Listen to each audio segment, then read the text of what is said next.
안녕하세요. 저는 지방에 혼자 사는 30대 딸아이 엄마입니다.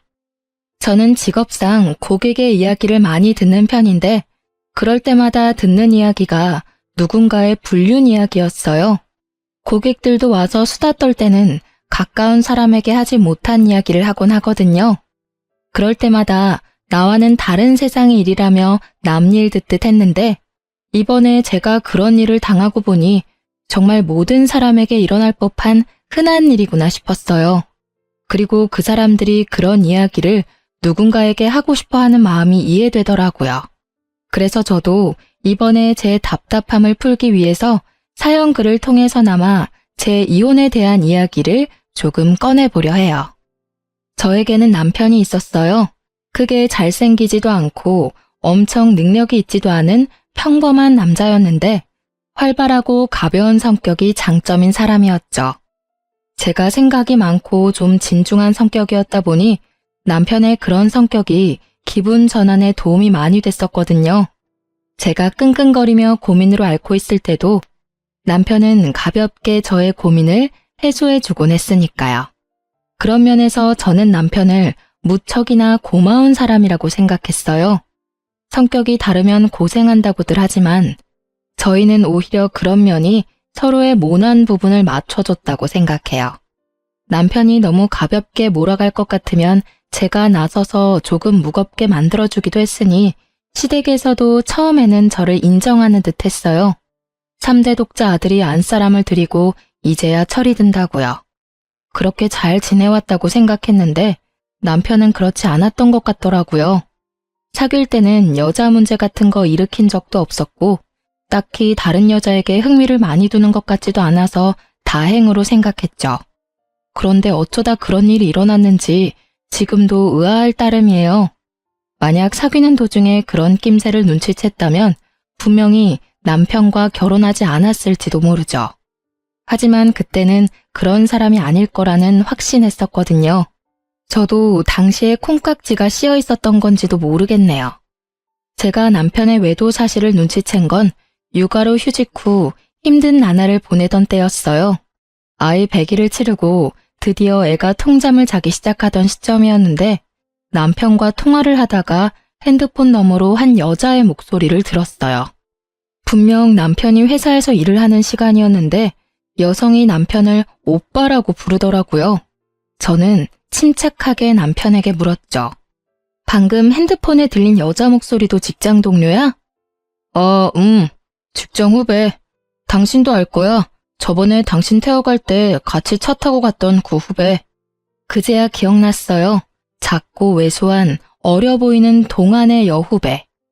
당시에 제가 남편 퇴근 시간에 그 근처에 있어서 같이 들어가져간 날이었거든요. 근데 조수석에 탔더니 뒤에 사람이 있었는데 그게 이 후배였어요. 남편 말로는 후배 약속이 제가 있던 곳과 가까워서 태워줬다고 했고 바로 내렸었거든요. 저는 그때 남편에게 웬만하면 여자는 차에 태우지 말라고 했었죠. 괜한 오해 받을 수 있다고 핀잔만 줬었는데 그때 남편은 그럴 리 있겠냐며 웃었거든요. 그런데 그때 그 여자는 분명 남편을 선배라고 불렀었어요. 그런 그녀가 불과 몇 달 만에 호칭이 오빠로 바뀌다니 아무리 봐도 이상했어요.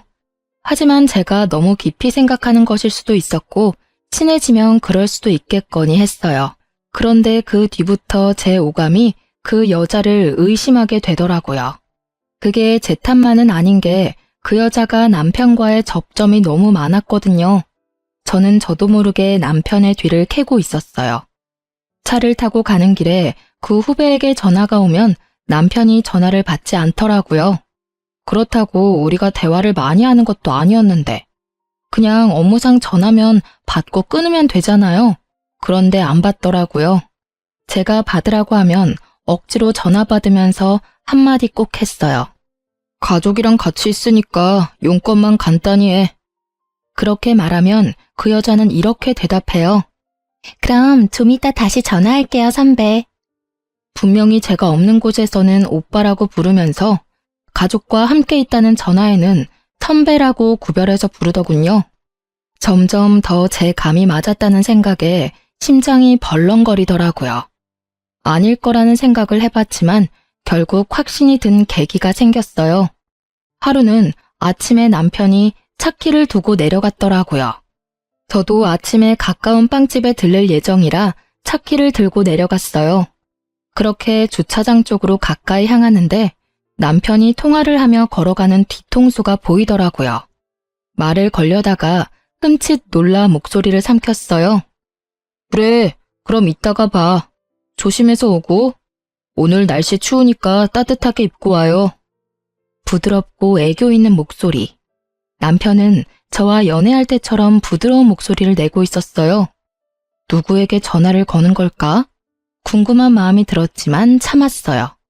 경거망동해서 일을 망치기 싫었거든요. 남편이 전화를 끊는 걸 보고는 이제야 남편을 확인한 것처럼 남편을 불렀어요. 여보, 차키! 남편은 눈에 띄게 놀라며 뒤를 돌아봤어요.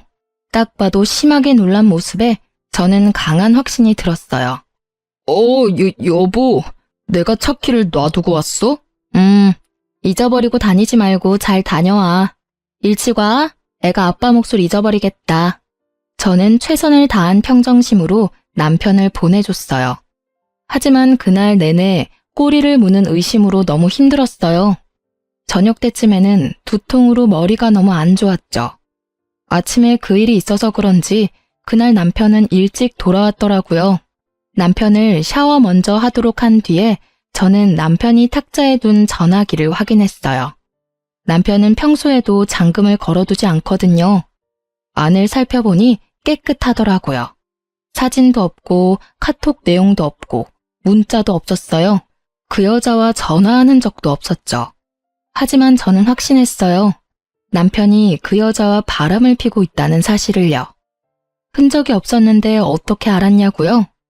전화를 한 흔적이 없었거든요. 그날 아침에 분명히 출근 시간에 통화하는 걸 봤는데 통화 기록이 사라진 상태이더라고요. 딱 그 시간 것만.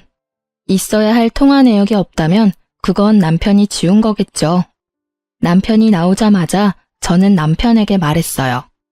당신 바람 피우는 거 맞지? 무슨 소리야. 나 그런 거 안 해. 못 믿겠으면 내 핸드폰 확인해봐. 나 전혀 그런 거 없다니까. 당연히 이 말 나올 줄 알았어요. 핸드폰에 잠금을 걸지 않는다는 건 자신이 당당하다는 걸 보여주고 싶어 하는 거잖아요. 자기가 떳떳하지 못하니 일부러 떳떳한 척 하는 거고. 문제의 소지가 될 만한 내용은 다 지웠을 테니까요. 한 가지만 확인해 볼게. 제가 통화 기록을 확인하는데도 남편은 편안한 얼굴이더라고요. 거기에 걸릴 건 없다는 거겠죠. 이상하네. 아무것도 없어. 그러게 아무것도 없다고 했잖아. 나 못 믿어? 나 그렇게 나쁜 놈 아니야. 그 후배도 진짜 후배일 뿐이고. 그러니까 내 말은 당신이 아침에 통화한 그 내역이 없다고. 제 말에 허를 찔린 듯 남편이 입을 못 열더라고요. 당신이 그렇게 부드러운 목소리로 통화하는 걸 봤는데 통화 목록에는 아무것도 없어. 그 통화 기록은 어디로 갔을까? 당연히 지웠겠지? 여기까지 말하자 남편이 바로 무릎을 꿇더라고요. 여보, 그거는 내가 잘못했어. 무슨 정신으로 그런 짓을 했는지는 모르겠지만 정말로 내가 잘못한 일이야. 미안해, 여보. 나는 오늘 이걸 확인하기 전까지 계속 의심했어. 그리고 계속 고민했지. 아니기를 바라면서. 당신 도대체 생각이 있는 사람이야? 아침 저녁으로 당신 애 보면서 다른 여자 만날 생각이 드니? 언제부터 그 여자랑 이런 사이 된 거야? 얼마 안 됐어. 정말이야. 믿어줘. 너 같으면 믿을 수 있겠어? 내가 왜 당신을 믿어야 하는데? 나한테 용서를 구하고 싶으면 지금 당장 그 여자랑 헤어지고 그 회사에서도 나와. 여보, 그 여자랑은 당신 보는 앞에서 당장 헤어질 수 있어. 그치만 일은 아니잖아. 당장 내가 퇴직하면 바로 일 구할 수 있는 것도 아닌데 그건 좀 봐줘. 응? 솔직히 남편과 그 여자를 당장 떼어놓고 싶었지만 회사라는 건 그렇게 쉽지 않은 문제고 나가더라도 그 여자가 나가야지 남편이 나가는 건 싫었어요. 애도 아직 어리니 아빠의 경제력이 필요하기도 했고요. 그래서 저는 남편에게 일거수일투족 감시당해도 당연하게 생각하라고 했어요. 그랬더니 남편이 알겠다고 자기가 그런 행동한 게 맞으니 당연히 제가 하라는 대로 뭐든 하겠다고 하더라고요. 그렇게 남편을 교육하고 시모에게 조용히 알렸어요. 남편이 외도했다는 것을요. 그랬더니 시모가 제게 그러더라고요. 네가 마음고생이 많다며 위로해줬어요. 솔직히 팔이 안으로 굽는다는 생각에 말 안 하려 하다가 했는데 이런 반응이라 시모에게 더 미안한 마음이 들었거든요. 그런데 며칠 뒤에 명절에 시댁 갔다가 시모가 누군가와 밖에서 전화 통화하는 걸 듣게 됐어요. 그래, 정말 우리 며느리 너무하지 않니? 우리 아들이 바람 피운 게 모두 아들 탓만은 아니잖아. 그러게 애 낳고도 좀 꾸미고 살고 남편한테 살갑게 대했으면 우리 아들이 바람을 피웠겠냐고. 정말 내가 며느리한테 그 이야기 듣는데 화가 나 죽는 줄 알았어. 그렇다고 바람난 게 자랑은 아니니 위로하긴 했지만 나중에 생각하니까 더 화나는 거 있지? 누구랑 통화하는지는 알고 싶지도 않았어요. 그냥 겉으로는 저를 위로하는 척하면서 속으로는 저를 향해 칼을 갈고 있던 시모만 눈에 보였죠. 역시 팔이 안으로 굽는 게 맞다는 생각을 하며 이번에 모른 척 해야 했어요. 남편과 그 일을 정리했으니까. 그것 가지고 또 일을 벌일 수는 없잖아요. 그렇지만 이미 그때 제 마음속에는 이혼에 대한 마음이 싹 트여버리고 말았죠. 남편의 외도를 알고도 이혼하지 않는 사람은 생각보다 많아요. 그리고 상간녀를 알고도 넘어가는 사람도 많죠. 처음에 그런 이야기를 들었을 때 어떻게 같이 살 수 있겠나 싶은 마음이었는데 제가 당해보니 그 마음이 100번 이해가 되더라고요. 남편의 외도가 주는 스트레스는 어마어마한데 그것을 참아야 할 이유 또한 존재하는 거죠. 아이가 아빠 없이 살 미래가 걱정되고 혼자 경제활동하며 육아하는 것도 걱정되고 이혼이라는 낙인이 찍히면 하자 있는 인간처럼 보일까봐 걱정되고 부모님이 아시면 얼마나 실망하실지 걱정되는 마음, 그리고 마지막은 내가 이혼해주면 자기들끼리 잘 살겠지 하는 그런 짜증도 있었고요. 저도 그런 생각에서 벗어날 수 없는 인간인지라 남편을 용서해주기로 하고서도 너무 힘든 날을 보냈어요. 그렇게 상처가 어떻게든 수습되어 갈 무렵에 저는 마지막 쐐기가 될 사건을 맞닥뜨리게 됐어요. 그날은 직장으로 복귀하기 전날이었어요. 제게 남은 하루의 휴직일. 일주일 전부터 아이를 어린이집에 보내는 연습을 하다가 처음으로 제 근무 시간에 맞춰 아이를 맡긴 날이었죠. 이제 막 14개월이 된 아이를 맡기는 게 마음은 아팠지만 복귀하려면 어쩔 수 없는 결정이었고 생각보다 또래 애들이 많은 곳이라 안심하며 내일 직장에 갈 준비를 하는 중이었어요. 그런데 시모에게 전화가 왔더라고요. 화장실 청소하고 나오니 전화가 그새 4통이나 와 있었어요. 무슨 일이 났나 싶어 확인 즉시 시모에게 전화했죠. 넌 무슨 전화를 그렇게 안 받니? 죄송해요, 어머님. 잠깐 화장실 청소하던 중이었어요. 혹시 무슨 문제라도 생겼어요? 문제? 네 남편이 지금 사고가 크게 나서 병원에서 수술하느냐 마느냐 하고 있는데 너는 집에서 팔자 좋게 쉬고 있니? 아니, 연락이 얼마나 안 됐으면 병원에 한번 와보지도 않아. 아주 긴급하게 수술 들어간다고 난리가 났던데. 저는 깜짝 놀라 들고 있던 핸드폰을 떨어뜨릴 뻔했어요. 그게 무슨 말씀이세요? 사고라뇨. 그 사람이 사고를 당했다고요? 남편이 어쩌다 사고가 났는지 물어볼 겨를도 없이 시모가 병원 이름을 대더니 그곳으로 오라고 하더라고요. 그리 멀지 않은 병원이었고 너무 경황이 없어 바로 가방만 챙겨서 병원으로 향했어요. 가는 동안 남편이 많이 다쳤나 싶은 생각에 겁을 내다가 문득 그런 생각이 들었어요. 그날은 평일 대낮이었고 점심시간도 아닌 오후 시간이었어요. 남편의 회사라면 지금 한창 컴퓨터 앞에서 일을 하고 있어야 할 시간인데 어쩌다가 차 사고가 났을까 하는 생각이요. 외근하는 직업도 아니었고 아침부터 저녁까지 회사 밖으로 움직이는 일이라곤 점심 식사 때가 다인데 점점 머릿속에서 상상만 커지던 그때 병원에 도착해서 시모에게 전화를 걸었죠. 그리고 얼마 뒤 병원 앞으로 나오는 시모의 표정이 완전히 일그러져 있더군요. 저를 향한 화를 그대로 표출하고 있었어요. 넌 도대체 집구석에서 뭘 하고 있길래 연락도 안 받아? 우리 귀한 3대 독자 아들 수술하러 들어갔어. 오른쪽 어깨부터 손목까지 아주 뼈가 박살이 나서 수술로 고정해야 한다더라.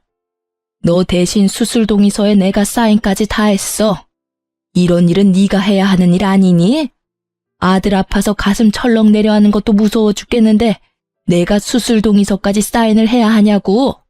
면목이 없던 제가 고개를 숙이던 그때 불현듯 머릿속에 시모에게 받은 부재중 통화가 떠올랐어요. 부재중 통화는 총 4통, 시모가 건 게 다였죠.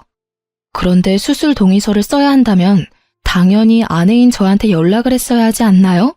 저는 시모에게 물어봤죠. 어머님은 병원에서 연락받고 오신 거예요? 아들이 직접 전화 왔어. 네가 연락 안 받는다고 나더러 와달라더라. 도대체가 전화기는 왜 무음으로 해놓는 거야? 그러니까 전화를 못 받고 나한테 연락이 오지. 이상했어요. 남편에게 온 부재중 통화는 없었거든요. 저는 순식간에 남편의 사고로 놀라 흥분했던 피가 차갑게 가라앉는 기분을 느꼈어요. 남편이 수술실에 들어간 터라 남편에게 직접 물어볼 수는 없었지만 확인이 불가능한 것도 아니었죠. 저는 남편 차가 어디 있는지 확인하기 위해 먼저 남편 핸드폰부터 챙겼어요. 레카차 업체와 연락한 게 있나 싶어 통화 기록을 뒤지는데 바로 오늘 아침에 그 여자와 통화한 내역이 있더라고요. 인연 다 끊겠다 어쩌겠다 해놓고 여전히 연락하는 걸 보고 살짝 열이 받았지만 직장 동료이니 연락 정도는 할 수도 있다는 생각으로 연락처를 뒤졌어요. 별 내역이 없길래 남편 메시지를 확인하는데 메시지 기록 중에 카드 승인 내역이 있더라고요. 거기에 오늘 날짜로 숙박업소가 딱 찍혀 있었어요. 불과 4시간 전에 결제한 내역이요. 그걸 보고는 피가 거꾸로 솟는 기분이었어요.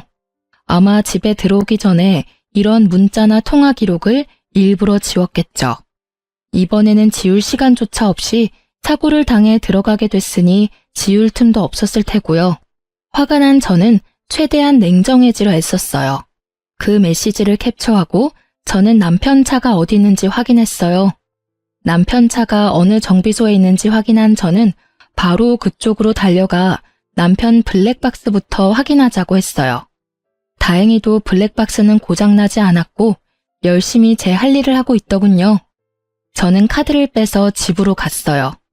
노트북에 연결하니 손이 덜덜 떨리더라고요. 그리고 사고 직전 영상을 확인했어요.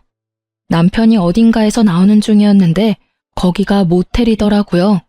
그런데 남편은 운전하지 않았고 그 후배가 운전한 것 같았어요. 남편이 부러진 곳도 왼쪽이 아니라 오른쪽이었거든요. 남편이 조수석에 앉았던 게 분명해 보였어요. 두 사람이 모텔에서 나와서 차에 타고 둘이 차 안에서 나누는 이야기들이 모두 제 귀에 들어와 박혔어요. 오늘 연차 쓰고 같이 오길 잘했지? 여기 진짜 좋은 곳이거든? 우리 마누라랑은 여기 못 와. 애 놓고 몸 다 망가져서는 어디 데리고 다니면 부끄러울 정도라고. 너 정도는 탱탱해야 데리고 다닐만 나지. 앙큼해. 그래도 오늘은 오빠 독점할 수 있는 날이라 좋아. 매번 같이 있다가도 집에 돌려보내는 게 얼마나 힘든 일인지 모르지? 항상 같이 있고 싶은데. 내가 최대한 노력해볼게. 너도 빈털터리가 된 나랑 결혼하는 건 싫을 거 아냐. 와이프한테서 잘못한 거 찾고 나면 바로 이혼하고 너랑 결혼할게. 너무 걱정하지 마. 이런 대화 내용을 듣고 있으니 정말 하늘이 무너지는 게 어떤 건지 잘 알겠더라고요. 인연을 끊으라고 했더니 도리어 인연을 단단히 맺어가고 있었더라고요. 저는 그 길로 상간녀를 찾아갔어요. 상간녀가 어디 있었냐고요? 당연히 본인도 사고 났으니 같은 병원에서 치료받고 있었죠. 저는 병원으로 가 상간녀를 찾았어요. 이름만 대니 간호사가 어디 있는지 알려주더군요.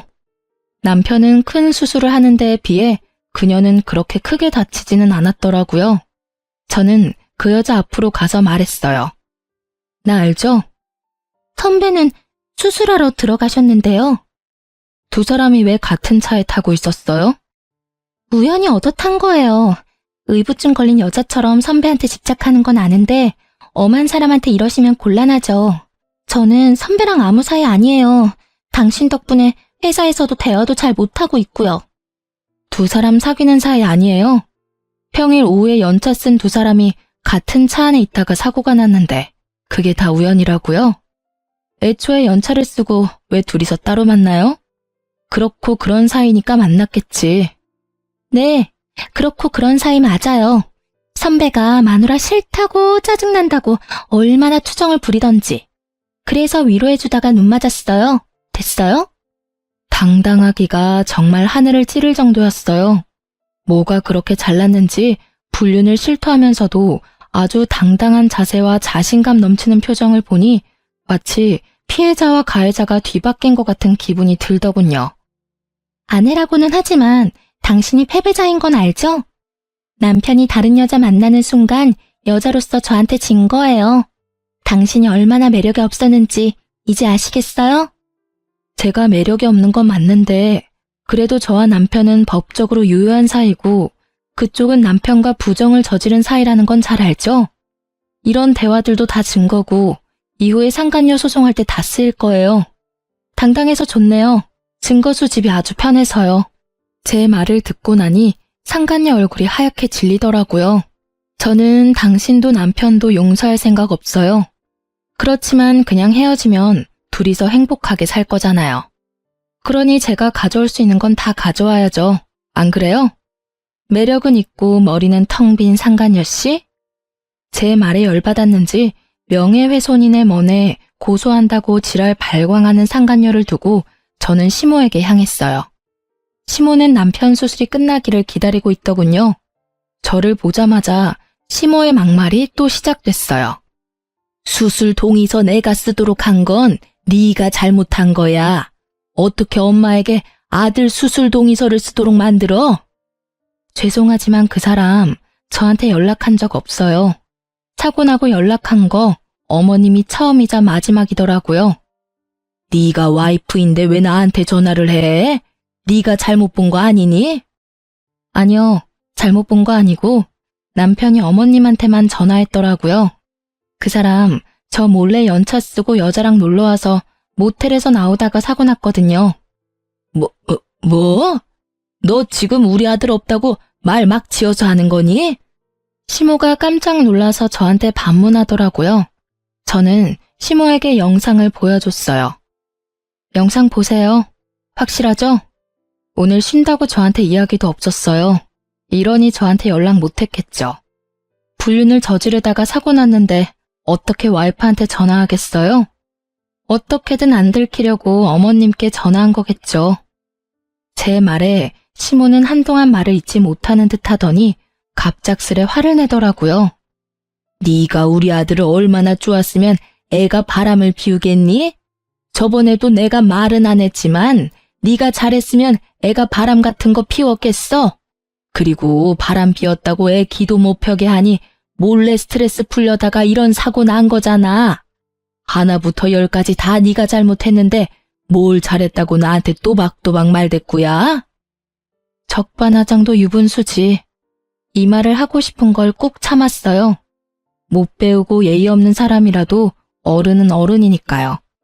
그렇지만 용서는 하지 않겠다고 다짐했어요. 시모도 상간녀도 남편도. 남편이 병원에 있는 동안 저는 착실히 이혼 준비를 시작했어요. 증거는 차고 넘쳤죠. 그럼에도 더 모으고 모았어요. 필요한 것뿐만이 아닌 부수적인 것들도 모두 긁어 모았어요. 당당한 상간녀를 보니 어떤 변명을 할지 상상도 가지 않았거든요. 모텔에 들어가서 현장을 직접 잡은 게 아닌 이상 어떠한 증거도 반박 가능한 것이 될 수도 있잖아요. 그래서 그들이 변명조차 못할 정도의 증거를 모았어요.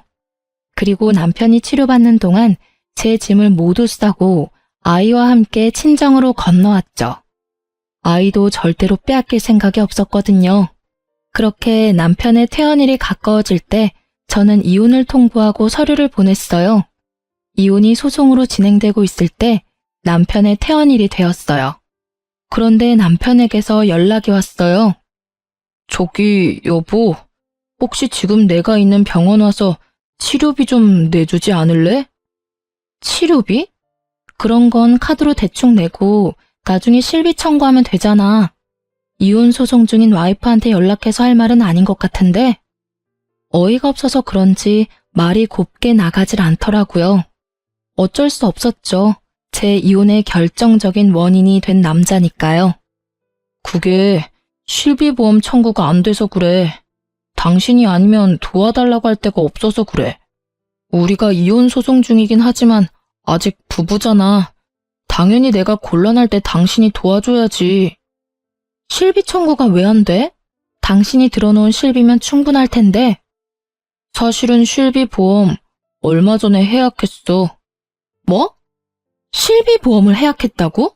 뭐 때문에? 해약하면 해약금 나오는데 그게 좀 필요해서. 그걸 어디에 썼는데? 그 이야기에 남편이 입을 꾹 닫더라고요. 말을 안 해주더라고요. 그런데 아시죠? 말을 안 하면 안 하는 대로 그게 자백이 된다는 거. 너 설마 그 보험 해약금 상간녀한테 다 썼어? 그 여자한테 썼다고 하면 좀 그렇고 얼마 전 주말에 제주도 놀러 갔을 때 썼어. 아니, 그 정도면 보험 해약 안 하고 네 돈으로 써도 되잖아. 그건 그렇지. 근데 그러면 당신한테 들키잖아. 카드 결제 내역이나 통장 내역은 그대로 남는데 돈이 비면 이상하게 생각할 거 아니야. 그래서 보험 해약하고 나중에 따로 들려고 생각했었지. 그러다가 여태껏 못 들었고. 웃음밖에 안 나오더라고요. 들키기 싫어서 보험까지 해약하고 해약금으로 여자랑 놀러 가다니. 이런 기발한 발상은 어떻게 할 수 있는지 궁금하기까지 했죠. 저는 남편에게 말했어요. 아주 잘하는 짓이다. 잘했어. 이혼 소송 중인 와이프한테 바람 피워서 미안하다 사과는 못할 망정 전화해서 치료비나 대달라고 찌질하게 굴어? 보험 해약한 건 당신이니까 당신이 알아서 병원비 마련해. 아니면 그 돈 다 쓴 상간녀한테 도와달라고 하든지. 당신도 참 뻔뻔하네. 나랑 이혼 절차 밟고 있으면서도 나한테 돈을 받고 싶어? 내가 돈을 줄 거라고 생각했다는 게 참 웃기지도 않고. 나 당신한테 이제 어떤 것도 뺏기고 싶지 않은 사람이야. 그게 10원짜리 한 장이라도. 너하고 그 상간녀한테는 절대 뺏기기 싫거든? 병원비 대주는 걸 왜 뺏긴다고 하는 건데? 솔직히 바람 피운 게 아무리 잘못이라고 해도 내가 이렇게 아파서 죽을 것 같은데 와이프가 돼서 병문안 한 번을 안 오고 병원비도 내달라는 게 아니라 빌려달라는 거라고. 빌려주든 어쩌든 난 안 줄 거야. 너 내가 정리하라고 한 여자랑 바람 피우다가 그렇게 된 거지? 그게 내 탓이야? 네 탓이지. 그 여자랑 만나지 않았으면 네가 그런 장소에서 사고를 당했을까? 전혀 아니지. 그 시간이었으면 일을 하고 있었겠지. 그리고 병문안? 내가 가면 좋겠어? 좋은 소리 안 나올 거 뻔한데. 네가 원하면 가서 욕이나 시원하게 한 판 해주고 올까? 어? 대답해봐. 진짜 사람 많은 데서 환자복 입고 욕 미어 터지게 받아먹게 해줘? 버럭거리는 제 목소리에 남편도 깜짝 놀랐는지 아니면 그제야 제정신을 차린 건지 버벅거리다 전화를 끊더라고요. 뻔뻔하기도 하지. 자기가 어떻게 사고가 났는데 저한테 돈을 빌려달래요? 제가 빌려주면 그걸 갚기는 하겠어요? 절대 그러지 않겠죠. 갚고 싶어도 상간녀가 옆에서 갚지 말라고 난리치겠죠. 안 봐도 눈에 훤하더라고요. 그렇게 속 터지는 대화를 하고 전화를 끊었는데 바로 직후에 시모가 연락이 왔더라고요. 이번에는 또 무슨 말도 안 되는 이야기로 제 속을 뒤집어지게 만들까 싶었는데 남편과 똑같은 이야기를 하더라고요. 며느라가 네가 얼마나 화가 났을지 잘 안다. 아들이 잘한 거 하나도 없는 것도 잘 알아. 그때 내가 너한테 화낸 거는 마음이 복잡해서 그랬어. 솔직히 발은 안으로 굽는다고 부모니까 어쩔 수 없었지. 아들이 반성할 시간을 좀 주면 어떻겠니? 지금 당장 이혼하는 건 너무하지 않니? 아픈 아들 조리해야 할 시기에 소송은 너무 힘들어. 그리고 병원비도 지금 제대로 다 못 내고 있는 지경이라 와이프인 네가 좀 부담을 해줬으면 싶구나. 아들 녀석 보험이 또 없다 하니. 어머님, 무슨 말씀하시는지 잘 알겠어요. 그런데 저도 참을 만큼 참았다고 생각하진 않으세요? 만약 어머님 딸이 저 같은 상황이었어도 그렇게 말씀하시겠어요? 바람난 남편 기껏 용서해줬더니 결국은 반성도 없이 바람난 여자 또 만나서 이번에는 사고까지 쳤는데 제가 왜 병원비까지 부담해야 하죠? 남편이 평소에 잘했다면 저도 남편에게 기회를 줄 수도 있었겠죠. 그런데 이미 제가 준 기회를 날려먹었잖아요. 그리고 저한테 들킬까봐 보험 해지하고 해지 환급금으로 여행이나 다니며 돈 펑펑 쓴 남편에게 뭘 도와줘요? 제가 돈이 썩어나가도 남편에게 줄 돈은 단 한 푼도 없어요. 이야기하고 나니 속이 어쩜 그렇게 후련하던지. 시무는 거의 악에 바친 듯 소리를 질러대는 제게 기가 막힌 것 같더군요. 하지만 이 상황에 아쉬운 건 시댁이거든요. 솔직히 시댁도 경제적으로 넉넉한 편이 아니었으니까 남편의 수술비와 치료비를 모두 감당하기에는 버거울 수밖에 없었어요. 그리고 남편이 해약한 보험은 한 개가 아니었거든요. 남편 이름으로 된 보험 총 4개를 다 해약했더라고요. 그중에는 교통사고 특약 들어있던 것도 있었는데 그것도 몽땅 못 받게 되는 거였거든요. 그 와중에 병원비가 몇 배 깨졌으니 지금 생각해도 참 한심한 짓이네요. 여자는 만나고 싶고 나한테 들키기는 싫고 결국은 보험 해지했다가 병원비 고스란히 다 내게 생겼으니 하늘이 천벌을 내린 게 아니면 뭐겠어요? 그래, 네가 화난 거는 나도 잘 안다. 하지만 너희는 소송 중이지만 부부야. 부부는 서로 도와줘야 하고 나는 네가 그렇게 나쁜 애는 아니라고 믿는단다. 아들 한 번만 도와주거라. 아들도 반성하고 있고 2번 다시 그 여자 안 만난대. 그때도 제가 하겠다는 대로 뭐든지 한다고 했어요. 어머님은 그 여자가 새로 사귄 여자라고 생각하시는 것 같은데 그 여자 저번에 저한테 들킨 그 여자예요. 2번 다시 안 만난대요. 기지도 않네요. 그 여자랑 그 뒤로 꾸준히 만나놓고는 거짓말을 어찌나 잘하는지. 하긴 어머님은 아들 바람난 게 제 탓이라고 생각하시니까 그런 말씀 편하게 하실 수 있겠네요. 그런 면에서는 어머님도 똑같으시죠. 앞에서는 저 위로하는 척 하시더니 결국은 뒤에서 다른 사람한테 제 욕 열심히 하시는 거 봤어요. 제 말에 시모가 허를 찔린 듯 놀라더군요. 그럴 수밖에요. 지금 이 순간 그 말을 할 줄 누가 알았을까요? 저 다 봤어요. 명절에 어머님네 갔다가 애 낳고 관리 안 해서 남편 바람 피운 거 제 탓이라고 그렇게 말씀하시는 거 다 들었어요. 그래서 더 해주기 싫어요. 제 마음속에서 남편과 저는 이미 남남이에요. 애가 있든 말든 상관없이. 그러니까 저한테 이혼 번복에 대한 이야기는 꺼내지 마세요. 너 후회할 거야. 우리 아들 같은 남자가 세상에 어디 있다고. 너 같은 애가 그런 남자 만날 수 있을 것 같아? 남편 덕분에 크게 되어서 남자 만날 생각도 없어요. 거짓말이나 하면서 여자 만나러 다니는 남자 세상에 그렇게 많다던데. 알면 데려갈 여자는 있겠어요? 하긴 그 상간녀라면 잘 데려가겠네요. 그쪽에 말해보세요. 저한테 와서 아쉬운 소리 마시고. 저는 그렇게 말하며 시모 전화를 끊었어요. 그 뒤로 시모에게서 연락이 오지는 않았어요. 이혼 소송은 그렇게 마무리가 되고 저는 싱글맘이 되었어요. 재산 분할 위자료, 양육권, 친권. 그 중에서도 친권과 양육권은 지키기 위해 애썼어요. 아이만은 뺏기고 싶지 않았거든요. 시댁이 손이 귀한 집이기는 하나 아들을 더 귀하게 여기니 딸아이는 제게 그냥 넘기듯 하더라고요. 양육비 내기 싫어서 마구잡이로 우기는가 싶었는데 그게 아니었어요. 알고 보니 시모가 상간녀에게 남편 병원비를 좀 내달라고 했다더군요. 남편과의 결혼을 조건으로 말이죠. 결국 두 사람은 저와 남편의 이혼이 정리되면 재혼할 생각이었다고 해요. 그 상간녀가 아이는 싫다고 했다는 거죠. 그리고 한 가지 조건을 덧붙였대요. 만약 자기 상간녀 위자료 나오면 같이 갚아야 한다고요.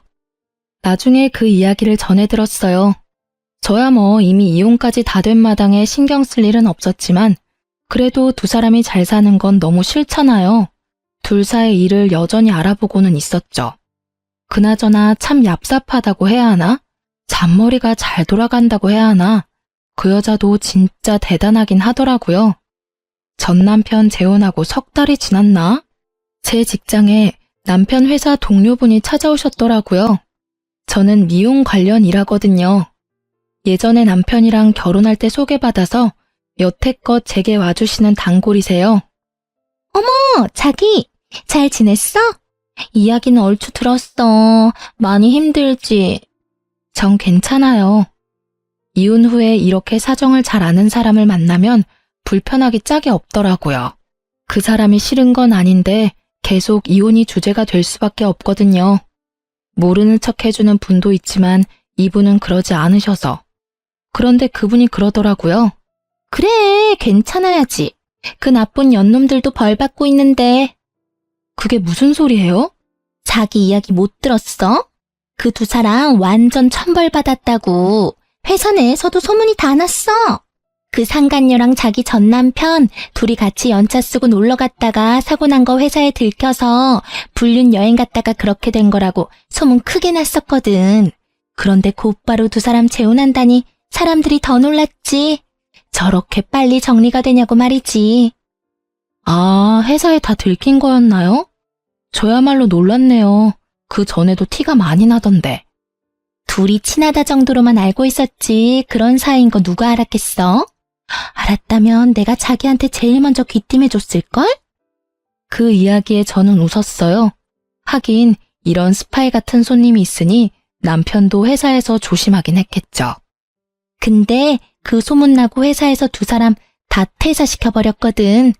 연차 쓰고 놀러가서 사고 난 것도 그렇고 안에서 부적절한 만남 가진 것도 그렇고. 그런데 표면적인 이유는 자기 전 남편 몸이 아직 다 안 돌아와서 그렇다고 하더라고. 몸이 안 돌아와요? 그래. 수술한 곳이 오른쪽 팔이랑 어깨잖아. 그쪽으로 신경이 손상됐다나 뭐라나. 결국 손가락이 잘 안 움직이는 바람에 일도 제대로 못하니까. 금방 돌아올 것 같으면 그냥 놔뒀을 수도 있겠지. 근데 금방 안 돌아오더라고. 어쨌든 두 사람 다 권고사직으로 퇴사했어. 그래요? 둘 다 진짜 천벌받았네요. 당연하지. 남의 눈에 눈물 흘리게 만들면 자기 눈에는 피눈물 흐르는 법이야. 그래놓고 잘 살면 하늘이 뭔 소용이니? 그렇게 고객과 대화를 하면서 전 남편과 그 상간녀 이야기를 들으니 제 마음속에 응어리졌던 것들이 조금은 풀리는 것 같았어요. 남의 불행을 내 행복으로 삼지 말라지만 제게 불행을 준 원인이 저렇게 못 살고 있으니 이상하게도 응어리가 풀리는 것 같더라고요. 그 뒤에 시모가 저한테 한번 연락이 왔었어요. 예, 너 딸아이 우리한테 돌려줄 생각 없니? 우리가 사례는 넉넉히 할게. 잘 생각하고 연락 좀 줘. 갑자기 딸을 달라는 이야기에 소스라치게 놀라 물었죠. 이미 다 끝난 일인데 왜 딸을 달라고 하세요? 아유, 넌 몰랐겠지만 우리 아들 재혼 상대가 글쎄 애 딸린 이혼녀라더라. 아들 하나 있는데 없는 것처럼 속이고 우리 아들이랑 재혼했대. 결혼하고 나서 애 있다고 이야기했다던데 그게 문제가 아니야. 그 데리고 온 애는 남의 자식이잖니? 그러면 우리 집안 대를 이을 아들을 낳아줘야 하는데 이 미친년이 불임수술까지 해서 애 못 놓는다고 사람 환장하는 소리를 하잖아. 아니, 재혼하면서 애 없는 집에 오면서 아들 하나는 낳아줘야 정상 아니니? 옛날 생각을 가진 시모와 현대식 사고를 가진 상간녀의 대립이 생각보다 컸고 그 결과 우리 딸을 방패로 데리고 가고 싶은 모양이었어요. 생판 남의 자식한테 우리 전 재산 뺏기게 생겼으니 우리도 뭐라도 방어를 해야지. 대를 이을 아들만 생기면 손녀는 금방 돌려줄 테니까 잘 생각해보거라, 응? 생각하는 게 어찌나 저속한지 이야기 듣고 있는 동안에 귀가 썩는 것 같은 기분이 들었어요. 어린애를 데려가서 방어를 하니 뭐를 하니 사랑을 줄 게 아니면 관심이라도 줘야 된다며 개소리를 하더라고요. 손녀에게는 관심 하나도 없으면서 그런 불순한 이유로 딸애를 데려가려는 시모를 보니 화가 머리끝까지 차올랐어요. 어머님, 제 딸이 무슨 힘이 있어서 그 어른들 사이에 끼어서 이리 치이고 저리 치이고 해야 해요? 귀한 딸이에요. 그래서 제가 직접 기르겠다고 데려온 거고요. 상간녀 데리고 오시면서 남편 병원비 급하게 처리하셨으면 된 일 아닌가요? 이혼 후의 일은 그 집안에서 알아서 하셔야죠. 그 여자애가 애가 딸린 걸 내가 알았으면 이혼하라고 등 떠밀었겠니? 아들놈도 나중에 한 것 같았어. 게다가 요새는 또 얼마나 떽떽거리며 돈 달라고 요구하는지 아니? 아이고, 내가 며느리를 잘못 들였어.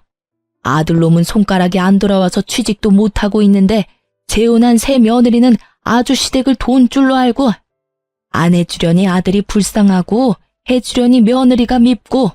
시모가 괴로워하는 걸 보니 생각보다 상황은 심각해 보였어요. 그렇다고 제가 애를 줄 일은 절대 없었어요. 심각하고 불쌍하든 저랑은 이제 관계없는 사람들이에요. 열심히 자기 손으로 자기들 인생 말아먹고 있는 중인데 제가 왜 관여를 하겠어요? 그저 저와 제 딸이 거기에 휘말리지 않도록 하는 것만 중요할 뿐인 거죠. 시모는 결국 제게서 딸을 얻을 수 없다는 걸 알고는 전화를 끊고 연락 한 번 안 하더라고요. 그런데 한 달쯤 지났을까요? 제 고객이 연락이 와서 알려주더라고요. 전 남편과 살고 있던 그 상간녀가 도망갔다고요. 저는 상간녀 위자료 소송을 해서 그 여자에게서 돈을 받고 있었는데 불과 며칠 전에 그 위자료가 다 지급됐었거든요. 그래서 생각보다 빨리 들어왔다고 생각했는데 알고 보니 전 남편 퇴직금을 몽땅 제 위자료로 지급하고 남편 버리고 집을 나가버렸다고 하더군요. 오른손을 제대로 못 쓰는 남편의 수발들야 육아하랴 일하랴 나름 엄청 힘들었나 보더라고요. 그야말로 벌 받았다는 말로밖에 설명할 수 없는 상간녀 상황을 보니 하늘이 나를 버리지 않았구나 하는 생각이 들었어요. 뭐 제 살 길 찾아 도망갔으니 불륜도 끝이었고요. 그렇게 헤어질 거 뭘 그리 죽고 못 살아서 불륜 같은 짓을 했나 몰라요. 아들이 이제 중학교 들어가던데 부끄러워서 아들 얼굴은 어떻게 보려는 건지 원. 그 사람들이 스스로 제 무덤 파는 동안 저는 착실하게 아이와 함께 살 미래를 위해 움직였어요. 친정집에 얹혀 살게 됐지만 아이의 정서적인 안정을 위해 한 선택이었어요. 부모님은 젊지는 않지만 사랑을 주실 수 있고 저는 경제활동을 할 수 있는 젊음이 있으니까요. 살다 보면 이렇게 속 뒤집어질 만한 일도 가끔 일어나나 봐요. 이혼을 하면서 이런 어이없는 일들을 당하고 나니 앞으로 어떤 힘든 일이 와도 견딜 수 있는 경험이 된 것 같아서 그것 하나만은 다행이라 생각해요. 이혼 전 이혼을 해야 하나 말아야 하나 고민하시는 분들 생각보다 많이 계셔요. 저도 마찬가지였어요. 제가 정신적인 스트레스에 강한 타입이었다면 참고 살았을 거예요. 그렇지만 전 그런 사람이 못 되거든요. 이렇게 이혼을 해서라도 일단 제 마음이 편안해져야만 조금이라도 더 만족하며 살 수 있는 사람이었거든요. 글을 쓰다 보니 그때의 기억이 새록새록 떠오르네요. 힘든 일도 시간이 지나면 다 극복하게 되어 있어요. 저처럼 고민하는 분들에게 도움이 되기를 바라는 마음으로 제 사연을 써보았네요. 모두 속 시원한 하루 보내시길 바랍니다.